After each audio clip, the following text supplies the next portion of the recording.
Hi అండి అందరికి welcome to study with tricks. ఈరోజు మనం ఆంధ్రప్రదేశ్ కరెంట్ అఫైర్స్ సిరీస్ లో భాగంగా పార్ట్ 4 కరెంట్ అఫైర్స్ ని డిస్కస్ చేయబోతున్నాము. Where was the first ever shell script inscriptions discovered in South India? దక్షిణ భారతదేశంలో షెల్ స్క్రిప్ట్ శాసనాలు మొదటిసారిగా ఎక్కడ కనుగొనబడ్డాయి అని వస్తే ఆన్సర్ ఏంటి అంటే లంకమల్ల ఫారెస్ట్, కడప డిస్టిక్ లో. సో ఇవి దక్షిణ భారతదేశంలోనే షెల్ స్క్రిప్ట్స్ శాసనాలు అనేటువంటివి మొదటిసారిగా కనుగొనడం జరిగింది అనమాట. సో ఎక్కడ కనుగొనబడ్డాయి ఇవి అంటే కడప జిల్లా సిద్ధవటం పరిధిలోని లంకమల్ల అభయారణ్యంలో కనుగొనడం జరిగింది. ఈ శాసనాలు ఎన్నవ శతాబ్దానికి చెందినవిగా భావించబడుతున్నాయి అంటే 6వ శతాబ్దాలవి. అంతేకాకుండా ఈ షెల్ స్క్రిప్ట్ అనేటువంటిది భారతదేశంలో అత్యంత రహస్యమైన పురాతన లిపిలో ఒకటిగా భావించబడుతోంది. అయితే ఇది ఇంత ముందు ఉత్తర మరియు డెక్కన్ ప్రాంతాల్లో మాత్రమే కనిపించింది. ఈ శాసనాలు అనేటువంటివి ఏ భాషలో ఉన్నాయంటే సంస్కృత భాషలో ఉన్నాయి మరియు రాయిపై చెక్కబడినటివి మరియు యాత్రా రికార్డు. యాత్ర అంటే పూర్వకాలంలో యాత్రికులు కూడా చేసేవారు కదా, సో యాత్రికులు రాసినటువంటి రికార్డ్స్ అన్నమాట. సో ఇది దేనిపై రాయబడ్డాయి అంటే రాళ్లపై రాయబడడం జరిగింది. సో చాలా ఇంపార్టెంట్ అండి. ఇది రాయిపై చెక్కబడినటువంటి లిపులు అన్నమాట. ఇవి ఒక పిలిగ్రిమేజ్ రికార్డ్స్. సో దీంట్లో ఇంపార్టెంట్ క్వశ్చన్ ఏంటంటే ఇవి ఎక్కడ కనుగొనబడ్డాయి అనేటువంటిది ఇంపార్టెంట్. ఎక్కడ కనుగొనబడ్డాయి అంటే కడప జిల్లా సిద్ధవటం పరిధిలోని లంకమల్ల అభయారణ్యం. ఈ రికార్డ్స్, ఈ పిలిగ్రిమేజ్ రికార్డ్స్ అనేటువంటివి దీంట్లో ఏ టెక్స్ట్స్ ఉన్నాయి అంటే భగాతే, రదియా, ధారా, హిస్తా, భగవత, సత, ధర్మ. సో ఇవన్నీ ఇంపార్టెంట్ కాకుండా జస్ట్ ఆ ప్రాంతం ఒకటి గుర్తుపెట్టుకోండి చాలు. Which state recently handed over 4 trained Kumki elephants to Andhra Pradesh as part of an MOU signed in 2024? 2026లో కుదుర్చుకున్న ఒప్పందం ప్రకారం ఈ రాష్ట్రం ఇటీవల ఆంధ్రప్రదేశ్ కు 4 శిక్షణ పొందిన కుంకి ఏనుగులను అప్పగించింది. ఎన్ని అంటే 4. ఏ రాష్ట్రం అంటే కర్ణాటక రాష్ట్రం. కర్ణాటక ప్రభుత్వం 4 శిక్షణ ఈ ఏనుగులను ఏమంటారంటే కుంకి ఏనుగులు అని అంటారు అనమాట. ఇవి బాగా ట్రైన్ అయినటువంటి ఏనుగులు. సో వీటి పేర్లు ఏంటి అంటే దేవా, కృష్ణ, అభిమన్యు, మహేంద్ర. ఈ కార్యక్రమం ఎక్కడ జరిగింది అంటే విధాన సౌధ, బెంగళూరులో జరిగింది. కర్ణాటక ముఖ్యమంత్రి సిద్ధరామయ్య, ఉప ముఖ్యమంత్రి శివకుమార్, అటవీ శాఖ మంత్రి ఈశ్వర్ ఖండ్రే ఈ ఏనుగులను ఆంధ్రప్రదేశ్ ఉప ముఖ్యమంత్రి మరియు అటవీ శాఖ మంత్రి అయినటువంటి పవన్ కళ్యాణ్ గారికి అప్పగించడం జరిగింది. పవన్ కళ్యాణ్ గారు గజ పూజ నిర్వహించి పుష్పవర్షంతో ఏనుగులను స్వాగతించారు. సో ఈ అప్పగింత అనేటువంటిది ఎప్పుడు కుదుర్చుకున్నారు, ఏ MOU ద్వారా జరిగింది అంటే 2024 సెప్టెంబర్ లో కుదుర్చుకున్నటువంటి ఒప్పందంలో భాగంగానే ఈ అప్పగింత అనేటువంటిది జరగడం జరిగింది. ఎందుకు యాక్చువల్ గా ఈ ఏనుగులను తీసుకున్నారు అంటే అడవులను మనుషుల ఏనుగుల ఘర్షణ నివారణ, హ్యూమన్ ఎలిఫెంట్ కాన్ఫ్లిక్ట్ ను నివారించడానికి మాహౌట్లు అంటే కావడిలు, శిక్షణ, కుంకి ఏనుగుల వినియోగం, ఏనుగుల వలసలపై రియల్ టైం సమాచారం అంటే ఏనుగులు వచ్చి పంటలపై దాడి చేస్తుంటాయి కదా, అలాంటి ఏనుగులను ఈ కుంకి ఏనుగులు అనేటువంటివి కంట్రోల్ చేస్తాయన్నమాట. అంతేకాకుండా గంధపు చెక్క అక్రమ రవాణా నివారణ, అడవి జంతువుల వేట నియంత్రణపై దృష్టి సారించనున్నాయి వీటి ద్వారా. Which crop is increasingly replacing traditional paddy farming in the Podalapur region due to its profitability and resilience? లాభదాయక మరియు స్థిరత కారణంగా పొదలకూరు ప్రాంతంలో సంప్రదాయ బియ్యం సాగును ఏ పంట ఎక్కువగా పట్టి అంటే ఏంటి అంటే ముందు ఇక్కడ ఈ పొదలకూరు రీజియన్ లో ఏముంది, ఎక్కువగా పండించేవారిని బియ్యాన్ని పండించేవారు. కానీ ఇప్పుడు ఈ బియ్యం సాగును రీప్లేస్ చేస్తూ ఏ పంటని తీసుకొచ్చారు అంటే నిమ్మ పంటను తీసుకురావడం జరిగింది. ఎవరు అంటే పొదలకూరు ప్రాంతంలోని రైతులు అన్నమాట. ఇక్కడ 20,000 హెక్టార్లకు పైగా నిమ్మ తోటలు అనేటువంటివి ఉన్నాయి. సో నిమ్మ సాగును బియ్యం సాగు స్థానంలో వీరు నిమ్మ సాగును ఎంచుకున్నారు. సో ఎగ్జామ్ లో కనుక అడిగితే ఈ పేరు ఏ పేరు అంటే పొదకలూరు అనే రీజన్ ఒకటి, ఏ పంట అంటే నిమ్మ పంట. సో ఈ రెండింటిని మాత్రమే అడిగేటువంటి ఆస్కారం ఉందన్నమాట. ఎందుకంటే ఇది జూన్ కరెంట్ అఫైర్స్ న్యూస్ లో ఉందండి, హిందూలో న్యూస్ లో ఉంది కాబట్టి హిందూ న్యూస్ పేపర్ ఇంపార్టెంట్ ఇది. Which location did Andhra Pradesh Chief Minister N. Chandrababu Naidu propose for relocating HAL, AMCA and LCA production facilities? HAL మరియు ఏఎంసీ మరియు ఎల్సీఏ ఉత్పత్తి కేంద్రాలను తరలించేందుకు ఆంధ్రప్రదేశ్ ముఖ్యమంత్రి నారా చంద్రబాబు నాయుడు గారు ఏ ప్రాంతాన్ని ప్రతిపాదించారు అంటే లేపాక్షి బడకసిర హబ్. చాలా ఇంపార్టెంట్ అండి ఇది. సో నారా చంద్రబాబు నాయుడు గారు ఢిల్లీలో కేంద్ర మంత్రులతో సమావేశమై రాష్ట్ర అభివృద్ధికి కేంద్ర సహాయాన్ని కోరారు. అంతేకాకుండా రాజ్నాథ్ సింగ్ తో గారితో కూడా ఆయన సమావేశం అయ్యి హెచ్ఏఎల్ యొక్క ఏఎంసీఏ మరియు ఎల్సీఏ ఉత్పత్తి కేంద్రాలను ఆంధ్రప్రదేశ్ లోని ఏ ప్రాంతానికి తరలించాలని ప్రతిపాదించారు అంటే లేపాక్షి మరియు బడక సిన్ అనమాట. సో దీనికి ఆయన 10,000 ఎకరాల భూమిని అందించేందుకు సిద్ధంగా ఉన్నామని చంద్రబాబు నాయుడు గారు రాజ్నాథ్ సింగ్ తో పేర్కొనడం జరిగింది. సో ఎందుకు ఈ ప్రతిపాదన అంటే ఈ ప్రతిపాదన ద్వారా స్వదేశీ విమానయాన తయారీకి ప్రోత్సాహం, పాత తయారీ యూనిట్లను పునరుద్ధరణ, రాష్ట్రంలో ప్రత్యేక రక్షణ హబ్ల ఏర్పాటు లక్ష్యంగా పెట్టుకున్నారనమాట. అంతేకాకుండా ఈ సమావేశంలో అంటే ఆయన ఢిల్లీకి వెళ్లారు కదా, అప్పుడు ప్రధానమంత్రి సూర్యఘర్ ముఫ్త్ బిజిలీ యోజన కింద 20 లక్షల రూఫ్ టాప్ సోలార్ యూనిట్లను 2020 నాటికి ఏర్పాటు చేయాలని లక్ష్యంగా పెట్టుకున్నారు కదా. దీని గురించి అక్కడ డిస్కస్ చేయడం జరిగింది అనమాట ఎనర్జీ మంత్రితో. సో ఒకవేళ ఎగ్జామ్ లో కనుక అడిగితే ఏ పథకం కింద ఆంధ్రప్రదేశ్ అనేటువంటివి 20 లక్షల రూఫ్ టాప్ సోలార్ యూనిట్లను 2000 అంటే టార్గెట్ ఇంపార్టెంట్ అంటే ఎన్ని లక్షలు అంటే అడగచ్చు టార్గెట్ 20 లక్షల రూఫ్ టాప్ సోలార్ యూనిట్లు అనమాట. ఎప్పటి నాటికి అంటే 2025 నాటికి ఏర్పాటు చేయాలని లక్ష్యంగా పెట్టుకున్నారనమాట. సో మన పాలసీ ప్రకారం విధానం ఎన్ని సంవత్సరాల నుంచి ఎన్ని సంవత్సరాలు ఉంది అంటే ఎనర్జీ పాలసీ అంటే 2024 నుండి 2029 వరకు ప్రకారం 72.6 గిగావాట్ అదనపు సామర్థ్యం అనేటువంటివి అందుబాటులో ఉంటుంది. అందులో 40 గిగావాట్ అనేటువంటిది సోలార్ ఎనర్జీకి సంబంధించినటువంటి. సో ముఖ్యంగా 2 పాయింట్స్ అనేటివి ఇంపార్టెంట్ ఇక్కడ. ఏది అంటే హెచ్ఏఎల్ యొక్క ఉత్పత్తి కేంద్రాలను ఎక్కడికి మార్చాలని రిక్వెస్ట్ చేశారంటే లేపాక్షి మరియు మడకసిరకి. రెండోటి ఏంటి అంటే ప్రధానమంత్రి సూర్యఘర్ ముఫ్తీ బిజిలీ యోజన కింద ఎన్ని లక్షల అంటే 20 లక్షల రూఫ్ టాప్ సోలార్ యూనిట్లను ఎప్పటి నాటికి అంటే 2025 నాటికి ఏర్పాటు చేయాలని లక్ష్యంగా పెట్టుకున్నారు. అలా కాకుండా విద్యుత్ పాలసీ ఏంటి, ఎనర్జీ పాలసీ ఏంటి ఆంధ్రప్రదేశ్ ది అంటే 2024 నుండి 2029 మధ్య ఈ పాలసీ అనేటువంటిది అమల్లో ఉంటుంది.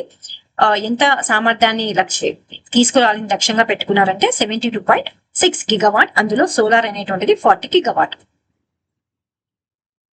Which lake in Andhra Pradesh is being prioritized for ecological restoration under the new green cover initiative announced by CM N Chandrababu Naidu? Andhra Pradesh లో ముఖ్యమంత్రి చంద్రబాబు నాయుడు ప్రకటించిన హరిత కవరేజ్ ప్రణాళికలో పునరుద్ధరణకు ప్రాధాన్యం ఇస్తున్నటువంటి సరస్సు ఏది అంటే కొల్లేరు సరస్సు. సో భారతదేశంలోని అతి పెద్ద మంచినీటి సరస్సులు ఒకటనమాట ఈ కొల్లేరు సరస్సు అనేటువంటిది. ఈ సరస్సు పర్యావరణ పరంగా సున్నితమైన ప్రాంతంగా భావించబడుతుంది. సో ఇది కూడా న్యూస్ లో ఉందండి. సో ఇండియన్ ఎక్స్ప్రెస్ లో న్యూస్ లో వచ్చింది ఇది. సో ఈ కొల్లేరు సరస్సును కాపాడాల్సిన అవసరం ఉందని ముఖ్యమంత్రి నారా చంద్రబాబు నాయుడు తెలపడం జరిగింది. సో 2047 నాటికి రాష్ట్ర హరిత కవరేజ్ ను అంటే గ్రీన్ అంటే చెట్లను అనమాట 50% కి పెంచి లక్ష్యంతో 1 కోటి మొక్కలు నాటే కార్యక్రమం అమరావతిలో ఏ పద్ధతిలో అడవులు అభివృద్ధి చేయనున్నారు అంటే మియావాకీ పద్ధతిలో. ఇంపార్టెంట్ ఇది. ఒకవేళ ఎగ్జామ్ లో కనుక అమరావతిలో ఏ పద్ధతులను అడవుల అభివృద్ధి చర్యలకు చేపట్టున్నారు ఏ పద్ధతి ద్వారా అంటే మియావాకీ పద్ధతి. అలా కాకుండా ఏ సరస్సును పునరుద్ధరించాలని చంద్రబాబు నాయుడు గారు పిలుపునిచ్చారు అంటే కొల్లేరు సరస్సు.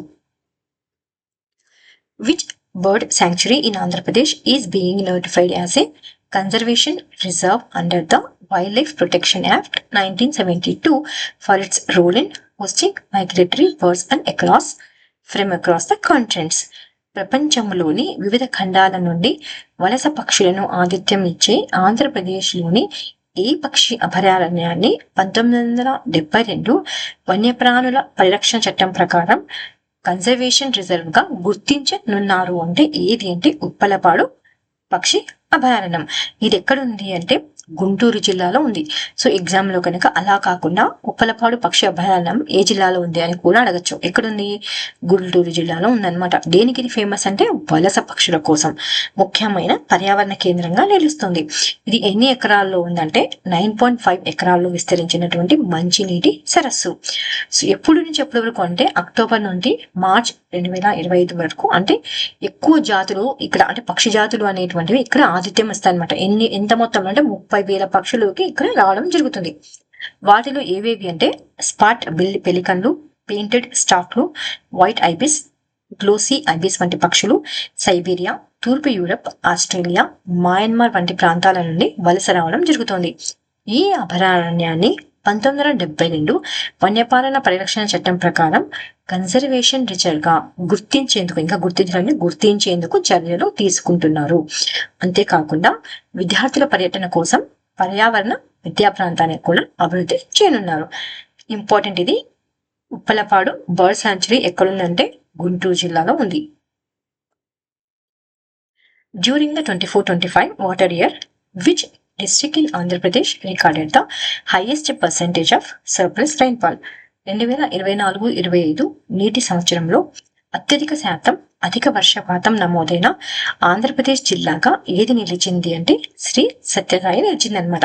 ఏ సంవత్సరంలో అంటే 2024 మరియు 2025 ఈ సంవత్సరంలో అనమాట. ఎప్పుడు నుంచి ఎప్పటి వరకు అంటే జూన్ 1, 2024 నుండి మే 31, 2025 వరకు 25 మే 31 వరకు ఆంధ్రప్రదేశ్ రాష్ట్రం మొత్తం 679 మండలాల్లో సగటున 1135.2 మిల్లీమీటర్ల వర్షపాతం అనేటువంటిది నమోదైంది.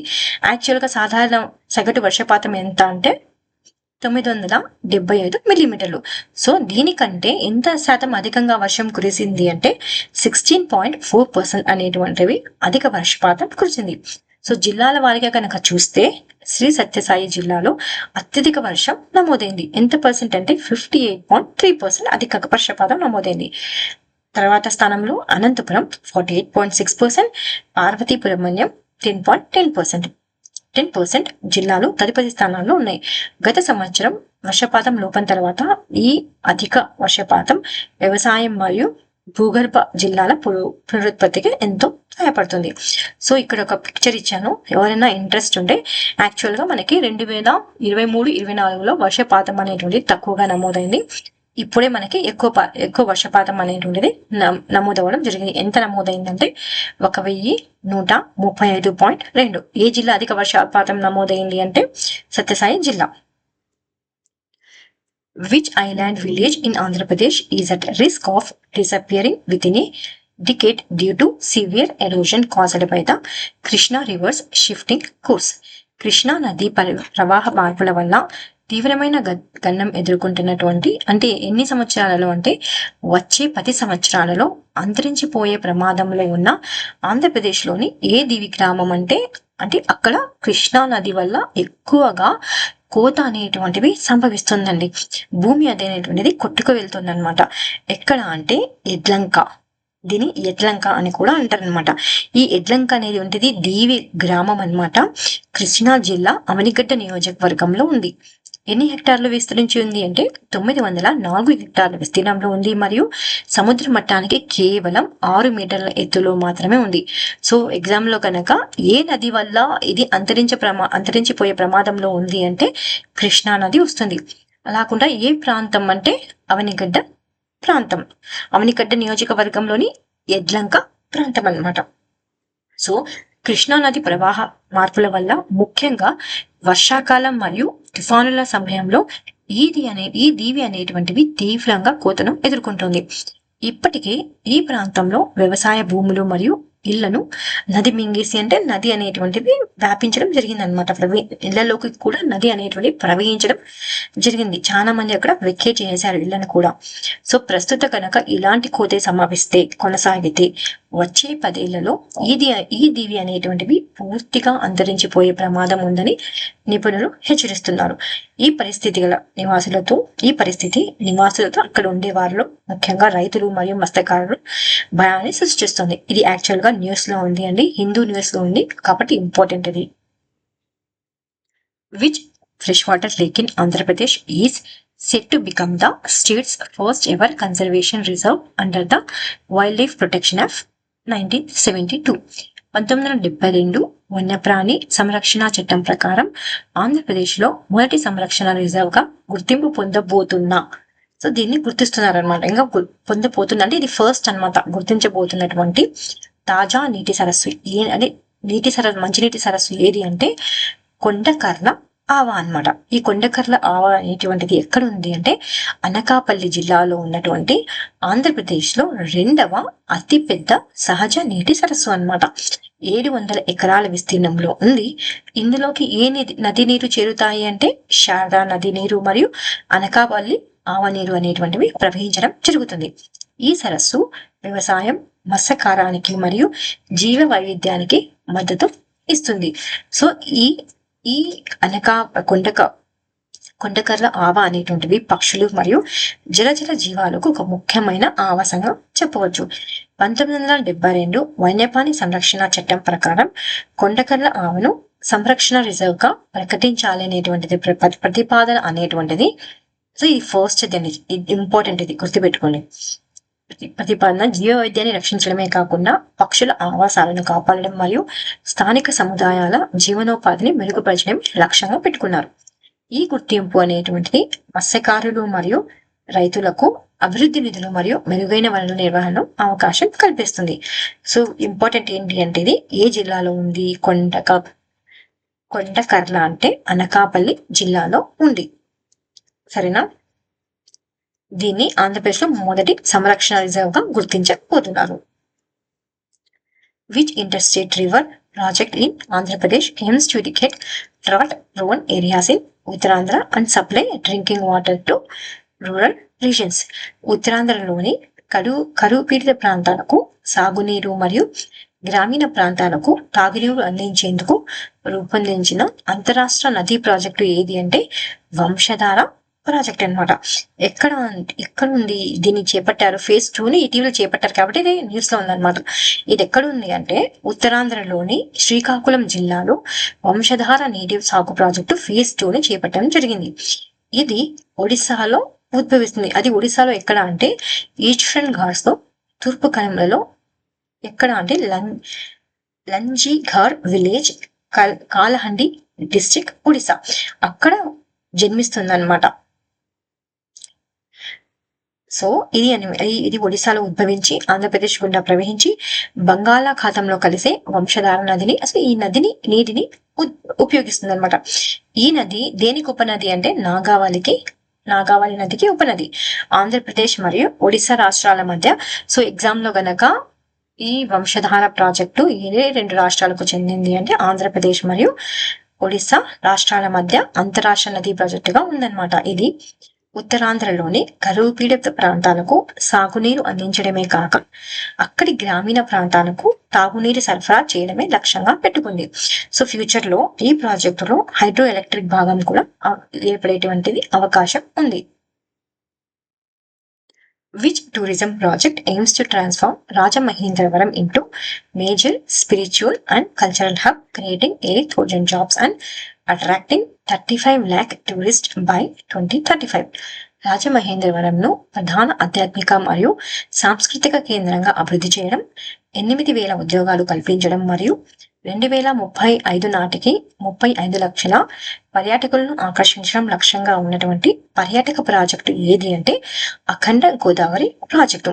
దీన్ని ఎవరు ప్రారంభించారు అంటే కేంద్ర మంత్రి గజేంద్ర సింగ్ షెకావత్ గారు మరియు ఆంధ్రప్రదేశ్ ఉప ముఖ్యమంత్రి కె పవన్ కళ్యాణ్ గారు భూమి పూజ చేసి అఖండ గోదావరి ప్రాజెక్టును ఎన్ని కోట్ల వ్యయంతో?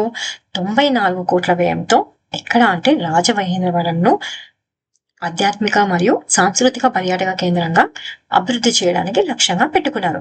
ఈ ప్రాజెక్ట్ ద్వారా ఎన్ని వేల ఉద్యోగాలు కల్పించబడతాయి అంటే 8,000 ఉద్యోగాలు కల్పించబడతాయి. మరియు లక్ష్యం ఏమిటి అంటే 2035 నాటికి 35 లక్షల పర్యాటకాలను ఆకర్షించడమే దీని యొక్క లక్ష్యం అన్నమాట.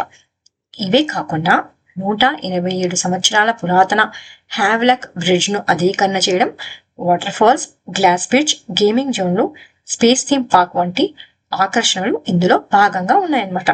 అంతేకాకుండా పుష్కర్ ఘాట్ ను సమీప దేవాలయాలతో అనుసంధానించి ఏడాది పొడవునా ఆధ్యాత్మిక పర్యాటకాన్ని ఇక్కడ ప్రోత్సహించడం జరుగుతుంది. Which beach in Andhra Pradesh hosts the annual Masula Beach Festival featuring sea kayaking, paragliding and traditional coastal sports? Sea kayaking, paragliding మరియు తీర ప్రాంత సాంప్రదాయ క్రీడలతో ప్రతి సంవత్సరం జరిగే మసూలా బీచ్ ఫెస్టివల్ ఏ బీచ్ లో నిర్వహించారు అంటే మంగళపూడిలో నిర్వహించడం జరిగింది. ఎప్పుడు అంటే జూన్ 5 నుంచి జూన్ 8 తేదీలలో మచిలీపట్నంలోని మంగినపూడి బీచ్ వద్ద మసూలా బీచ్ ఫెస్టివల్ అనేటువంటివి నిర్వహించబడింది. ఇది ఆంధ్రప్రదేశ్ టూరిజం మరియు ఎవరు దీన్ని నిర్వహించారు అంటే ఆంధ్రప్రదేశ్ టూరిజం మరియు స్పోర్ట్స్ అథారిటీ మరియు Andhra Pradesh tourism and sports authority మరియు కృష్ణా జిల్లా పరిపాలన సంయుక్తంగా దీనిని నిర్వహించిందనమాట. ఈ పండుగ తీర ప్రాంత సంస్కృతిని ప్రతిబింబిస్తూ సాంస్కృతిక ప్రదర్శనలు, బీచ్ క్రీడలు మరియు సాంప్రదాయ క్రీడలు కలిగి ఉంటుంది. సో రాష్ట్రంలో ఇది ఇంపార్టెంట్ అనమాట. రాష్ట్రంలో తొలిసారిగా సీ కయాకింగ్ ను పరిచయం చేశారనమాట ఈ పండుగ ద్వారా. అలాగే paragliding, beach volleyball, beach kabaddi, helicopter rides, speed boat రేసులు వంటి ఆకర్షణలు ఇందులో ఉన్నాయి. సో మంగనపూడి బీచ్ ను ప్రపంచ స్థాయి పర్యాటక కేంద్రంగా అభివృద్ధి చేయడమే ఈ పండుగ యొక్క ముఖ్య లక్ష్యం. ఇంపార్టెంట్ ఇది. ఇవి రివిజన్ ఎంసీక్యూస్ అండి. ఆంధ్రప్రదేశ్ కు చెందినటువంటి కరెంట్ అఫైర్స్. భారతదేశంలో ప్రైవేట్ రంగం ఏర్పాటుతున్న మొట్టమొదటి లైట్ కాంబాట్ ఎయిర్క్రాఫ్ట్ తయారీ కేంద్రం ఎక్కడ స్థాపించబడుతుంది అంటే ఏలూరు, పశ్చిమ గోదావరి జిల్లా, ఆంధ్రప్రదేశ్. 2025 జూలై 18న అమరావతి గ్రీన్ హైడ్రోజన్ డిక్లరేషన్ ను ప్రకటించిన గ్రీన్ హైడ్రోజన్ సమ్మేళనం ఎక్కడ నిర్వహించబడింది అంటే SRM university, AP, Amaravati. 2025 July 18న అమరావతి గ్రీన్ హైడ్రోజన్ డిక్లరేషన్ ను ప్రకటించిన గ్రీన్ హైడ్రోజన్ సమ్మేళనం ఎక్కడ ఒకే క్వశ్చన్ 2 సార్లు ఇక్కడ రిపీట్ అయింది. ఆంధ్రప్రదేశ్ మచిలీపట్నం పోర్టు పునరుద్ధరణ ప్రాజెక్టు కింద కొత్త గ్రీన్ ఫీల్డ్ పోర్ట్ ఎక్కడ నిర్మించబడుతోంది అంటే మచిలీపట్నం, మంగనపూడిలో. ఒక జిల్లా ఒక ఉత్పత్తి అంటే వన్ డిస్ట్రిక్ట్ వన్ ప్రోడక్ట్ అవార్డుల 2వ ఆడిషన్ లో అత్యధిక అవార్డును పొందిన రాష్ట్రం ఏది అంటే ఆంధ్రప్రదేశ్. ఆంధ్రప్రదేశ్ స్పేస్ పాలసీ 4.0 ప్రకారం వచ్చే 10 ఏళ్లలో పెట్టుబడి లక్ష్యం ఎంత అంటే 25,000 కోట్లు. ఆంధ్రప్రదేశ్ లో గ్రీన్ హైడ్రోజన్ మరియు అమోనియా ప్రాజెక్ట్ కోసం అంచనా పెట్టుబడి ఎంత అంటే $1.85 బిలియన్.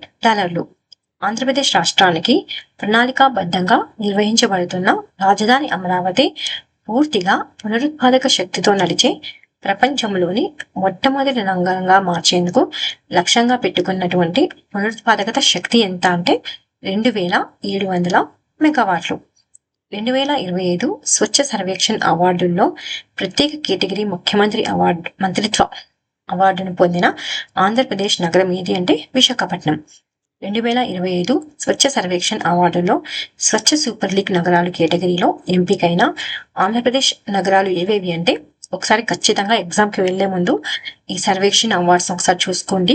చాలా ఇంపార్టెంట్. ఇవి ఎగ్జామ్ లో రావడానికి అవకాశం ఉన్నటువంటి క్వశ్చన్స్ అన్నమాట. ఇవి ఏ నగరాలను గుర్తించారంటే విజయవాడ, గుంటూరు, తిరుపతి. తిరుపతిలో హీరో ఫ్యూచర్ ఎనర్జీస్ 1000 కోట్ల గ్రీన్ హైడ్రోజన్ ప్లాంట్ ను ప్రారంభించిన భారత రాష్ట్రం ఏది అంటే ఆంధ్రప్రదేశ్. ఆంధ్రప్రదేశ్ ప్రభుత్వం అభివృద్ధి చేసిన స్మార్ట్ విద్యా పోర్టల్ పేరు ఏమిటి అంటే జ్ఞానభూమి. ఇవి అండి ఇవాల్టి పార్ట్ 4 లోని Andhra Pradesh current affairs. So please share, subscribe. Thank you so much for watching study with tricks.